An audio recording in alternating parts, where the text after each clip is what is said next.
Glória a Deus. Nós vamos estar meditando, meus queridos irmãos, em 1 Pedro, capítulo 1, versículo 13 em diante, que é a leitura que nós fizemos no início. O título é Exortação à Santidade, né? A Bíblia Sagrada vai nos exortar a uma vida de santidade. Santidade é a marca do cristão, não é verdade? E aqui, no versículo 13, vai dizer o seguinte: portanto, cingindo os lombos do vosso entendimento, sede sóbrios e esperai inteiramente na graça que se vos ofereceu na revelação de Jesus Cristo. O primeiro ponto interessante que nós deixamos aqui é justamente esse: portanto, cingindo os vossos lombos do vosso entendimento. O que é isso aqui? É cingir o entendimento, é se despertar para uma vida de entendimento da palavra, de entendimento do caminho. A vida cristã é uma vida de entendimento. Nós precisamos buscar ter entendimento profundo das coisas de Deus. E isso é com o estudo da Escritura, é com a oração, é com a dependência do Espírito Santo. Então ele vai dizendo, portanto, cingindo os lombos do vosso entendimento, sede sóbrios e esperai inteiramente na graça que vos ofereceu na revelação de Jesus Cristo. O outro ponto é o quê? Ser sóbrio. Eu tenho falado direto na igreja sobre essa questão da sobriedade. É ter uma mente iluminada pelo Espírito Santo. É ter uma mente iluminada pela palavra de Deus. Porque muitas vezes os pensamentos do dia a dia, as coisas que vão acontecendo, deixam as pessoas embriagadas. Entendeu? Uma paixão embriaga, um sentimento pecaminoso, um desejo pecaminoso embriaga. As decisões que as pessoas vão tomar baseados naquele sentimento são todas deturpadas, distorcidas. A pessoa não está sóbrio. É diferente quando uma pessoa embriagada, por exemplo, ele fala demais, ele toma atitude precipitada, ele faz vexame. E quando você está embriagado pelo sentimento, pelo desejo, pelo pecado, as suas atitudes não são atitudes de alguém que está sóbrio, de alguém que realmente está com lucidez para saber o que está fazendo. Então o conselho bíblico aqui é: sede sóbrio e esperai inteiramente na graça de Cristo. Nós temos que compreender que nós somos dependentes dessa graça. Esse favor de Cristo, essa misericórdia de Cristo, essa bondade de Cristo, esse amor de Cristo. Nós somos salvos pela graça, nós só obedecemos pela graça, nós só vencemos as dificuldades pela graça. É a graça de Deus que nos sustenta, essa graça maravilhosa em Cristo Jesus. Versículo 14, eu estou indo de forma resumida, é claro, por causa do tempo que nós temos aqui na colônia. Como filhos obedientes, não vos conformando com as concupiscências que antes havia em vossa ignorância. Olha só que interessante, irmãos. Agora que você aceitou a Cristo como Salvador, agora que o Espírito de Deus habita na sua vida, aqui o conselho é: como filhos obedientes, não vos conformando com as concupiscências que antes havia em vossa ignorância. Agora que nós estamos em Cristo, andando na presença de Deus, nós não podemos mais nos conformar com aquelas concupiscências, com aqueles desenfreios, com aqueles vícios carnais, pecaminosos que havia em nós antes, quando éramos ignorantes, quando não tínhamos conhecimento, quando ainda o Evangelho não tinha chegado até nós.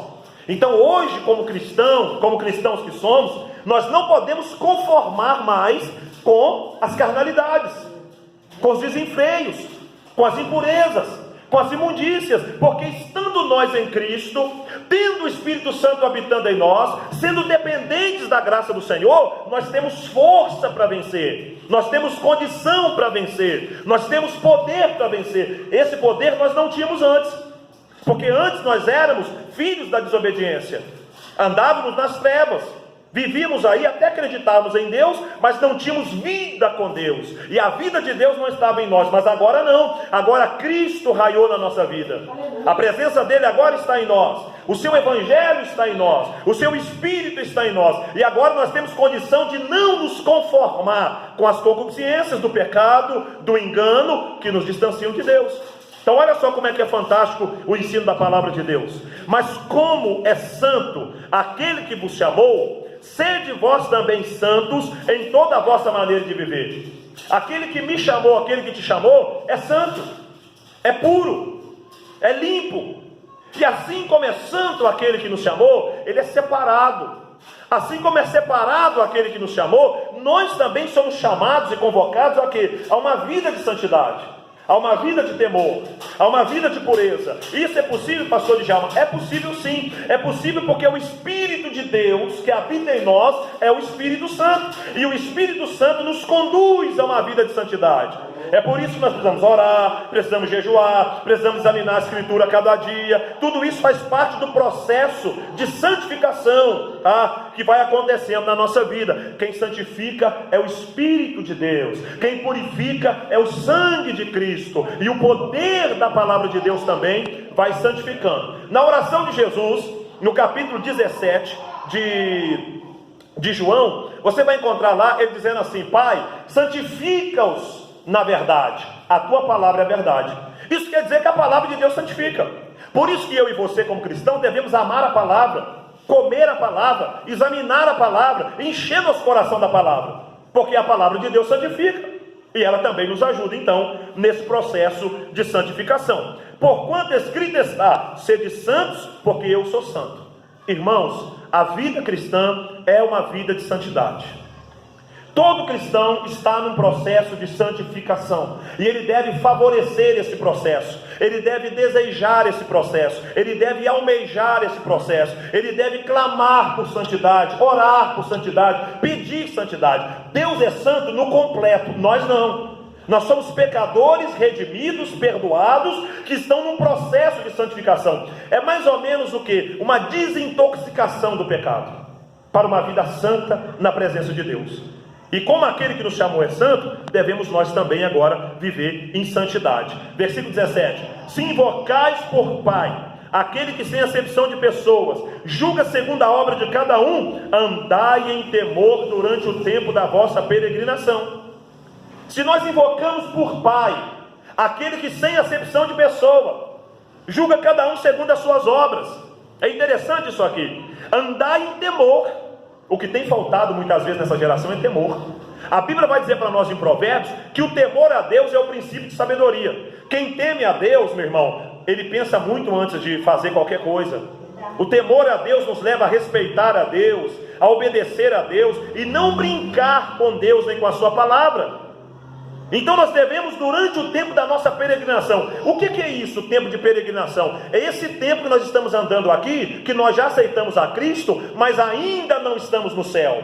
Estamos aguardando o arrebatamento, aguardando o momento de entrar na cidade santa, né? Mas ainda estamos neste mundo, estamos em peregrinação. Aqui não é a nossa casa, aqui não é o nosso lar, a nossa cidade está nos céus, de onde nós esperamos o nosso Senhor e Salvador Jesus Cristo. Então, se nós invocamos por Pai aquele que sem acepção de pessoas julga segundo a obra de cada um, andai em temor durante o tempo da vossa peregrinação, sabendo que não foi com coisas corruptíveis, como prata ou ouro, que foste resgatado da vossa vã maneira de viver, que por tradição recebeste de vossos pais.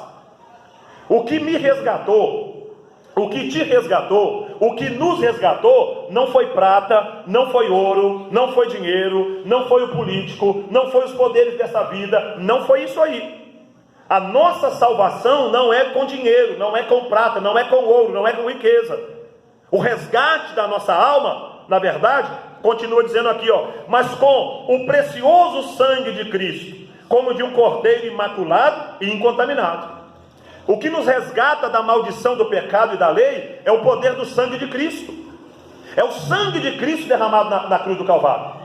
É o sangue do nosso Salvador, o sangue puro, o sangue carmesim, o sangue precioso, o sangue glorioso de Cristo é que nos resgata, é que nos liberta, é que nos redime, é que traz a redenção para a nossa alma. Então não foi prata, não foi ouro, foi o sangue de Cristo que nos resgatou da vã maneira de viver que nós recebemos dos nossos pais. O que é nossos pais? É os antepassados que nos passaram aquela doutrina, e às vezes a gente adorava lá um ídolo, às vezes ia caçar um feiticeiro, né? Às vezes estava lá naquelas mandingas doidas, e aí vem Jesus Cristo com a sua graça, com o seu poder, com o seu conhecimento, com o poder do seu sangue, e nos resgata daquela maldição, nos resgata daquela imundícia, nos resgata daquelas trevas e nos coloca na luz. Agora somos filhos da luz, bendito seja o nome do Senhor. O qual, na verdade, em outro tempo foi conhecido, ainda antes da fundação do mundo, mas manifesto nesses últimos tempos, por amor de vós. Cristo é conhecido desde antes da fundação do mundo, porque Deus é onisciente. E muito antes de criar, Deus já viu. E muito antes da queda de Adão, Deus já viu. E como Deus já tinha visto, Deus também providenciou, antes da fundação do mundo, o sacrifício de Cristo, para que servisse de salvação para a humanidade. Então ele foi conhecido antes da fundação do mundo, mas manifesto nesses tempos, por amor de vós, por amor às almas, por amor àqueles que se perderam. E por ele credes em Deus, que o ressuscitou dos mortos, e lhe deu glória, para que a vossa fé e esperança estivessem em Deus. Então, nós cremos em Deus por intermédio de quem? De Jesus Cristo. Ele é o caminho, Ele é a verdade, Ele é a vida. Ninguém vai ao Pai senão por Ele. Ele é o único mediador entre nós e Deus. Então, nós só podemos chegar a Deus se passarmos primeiro por Cristo. Não tem como alguém ir direto ao Pai. Para chegar ao Pai, tem que vir para o Filho. Lá em Mateus 11 ele vai dizer: ninguém conhece o Pai senão o Filho, e ninguém conhece o Filho senão o Pai, e aquele a quem o Filho quiser revelar. Vinde a mim, todos vós que estáis cansados e oprimidos, né? Por quê? Porque quem nos revela o Pai é o Filho. Quem nos traz a revelação do Pai, quem nos faz conhecer o Pai é o Filho, Jesus Cristo. Quem nos leva a adorar o Pai é o Filho. Quem nos leva a glorificar o Pai e crer no Pai é o Filho Jesus Cristo. E é por causa do Filho que nós damos glórias a Deus, purificando as vossas almas na obediência à verdade, para o amor fraternal, não fingido. Amai-vos ardentemente uns aos outros com um coração puro. Olha que coisa linda, olha que coisa maravilhosa. Purificando as vossas almas na obediência à verdade.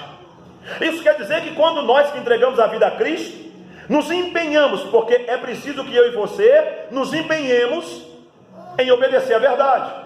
E a verdade são as Escrituras Sagradas. A verdade é a revelação do Evangelho de Cristo. Quando uma pessoa se dispõe a obedecer ao Evangelho de Cristo, ele está naturalmente purificando a sua alma, porque o Evangelho de Cristo é poder purificador também. É isso que o texto está dizendo: purificando as vossas almas na obediência à verdade. Quer ter uma alma pura? Quer ter uma alma santa? Quer ter uma alma purificada? Se empenhe na obediência à verdade. Ore a Deus buscando capacidade a cada dia, para que você obedeça a verdade, para que você viva a verdade, tá? E aí ele continua, louvado seja Deus, para uma caridade fraternal, ter uma alma pura, para uma caridade fraternal, não fingida, amai-vos ardentemente uns aos outros, com o coração puro. Uma das coisas que nós temos que compreender no cristianismo é o amor. É preciso amar, meus irmãos. Independente de quem seja, é preciso amar. É preciso amar os irmãos, é preciso amar. A Bíblia vai dizer que nós temos que amar até os inimigos. Que temos que orar por aqueles que nos maldizem, que nos perseguem, fazer bem àqueles que nos odeiam. Se o inimigo tiver fome, dá de comer. Se tiver sede, dá de beber. Pastor Djalma, mas isso é muito difícil, parece impossível. Eu sei, eu também me encontro assim muitas vezes. Só que nós estamos confiando na graça que se ofereceu em Cristo. É essa graça que me dá poder e te dá poder para fazer o que nós naturalmente não conseguimos. É pela graça que nós perdoamos quem nos ofende. É pela graça que nós vamos orar por gente que nem gosta da gente, que tentou até nos prejudicar, e você está orando pela salvação dele ou dela. É pela graça que você vai entender que você vai entregar aquela pessoa diante de Deus, mas que você não é o juiz. Não cabe a você ficar remoendo ódio, mágoa, ira contra aquela pessoa. Isso vai fazer mal para você, vai atrapalhar a sua comunhão com Deus, está entendendo? E não vai trazer nenhuma vantagem. Então é preciso que haja amor, que haja misericórdia, que haja bondade, que haja comunhão entre nós, e que não só entre nós, mas que esse amor seja estendido também aos de fora, principalmente na pregação do Evangelho, principalmente na intercessão por eles, principalmente no estender a mão. Essa é a vontade de Deus para a nossa vida. Louvado seja o nome do Senhor. E a palavra de Deus continua dizendo o seguinte: sendo de novo gerados, não de semente corruptível, mas da incorruptível, pela palavra de Deus viva, que permanece para sempre. Olha que interessante. Sendo de novo gerados, está entendendo? Todos nós fomos gerados no ventre da nossa mãe, e de forma humana fomos concebidos.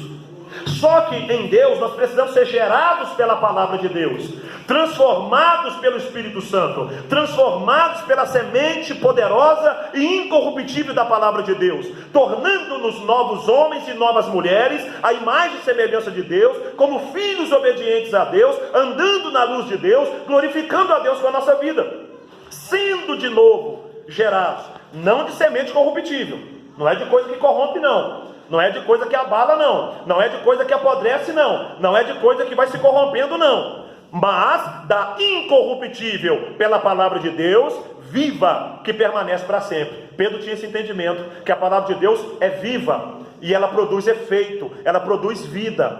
Pode observar, a palavra de Deus ela é viva. Tem vários livros escritos pelo mundo, mas nenhum livro, nenhuma palavra tem tanto poder de transformação como a palavra de Deus. São milhares e milhares e milhares de testemunhos de pessoas que foram transformadas, que foram libertas, que nasceram de novo, que têm uma nova vida mediante o poder da palavra de Deus. E ela é viva, e outra coisa, ela permanece para sempre. Os livros passam, o jornal passa, as revistas passam, os textos da internet passam, mas a palavra de Deus, ela permanece viva, e permanece viva eternamente. Bendito seja o nome do Senhor. Porque toda a carne é como a erva, e toda a glória do homem como a flor da erva. Secou-se a erva, caiu a flor, mas a palavra do Senhor permanece para sempre. E esta é a palavra que entre vós foi evangelizada. O homem é como a flor da erva. Hoje nós estamos aqui, amanhã talvez não estamos mais. Hoje nós estamos aqui num culto como esse, mas Deus pode nos chamar para a eternidade hoje ainda. Então nós somos passageiros, nós somos efêmeros, mas a palavra de Deus permanece para sempre. Bendito seja o nome do Senhor. Essa palavra eterna, bendito seja Deus o Todo-Poderoso. E que nós possamos, amados irmãos, a entender que Deus espera de nós, que nós venhamos a viver uma vida de santidade, uma vida de temor, uma vida de amor e uma vida na palavra. Essas coisas que esse texto aqui que nós lemos, resumidamente é santidade, amor, temor e obediência à palavra. Que nós possamos pegar isso para a nossa vida, porque nos empenhar nisso, orar sobre isso, nos esmerar nisso, porque isso tem a ver com buscar o reino do céu e a sua justiça em primeiro lugar, ok? Fazendo isso, nós estamos no centro da vontade do Pai. E estando no centro da vontade de Deus, naturalmente, as suas benéfices, as suas bênçãos, a sua graça repousa sobre os filhos da obediência.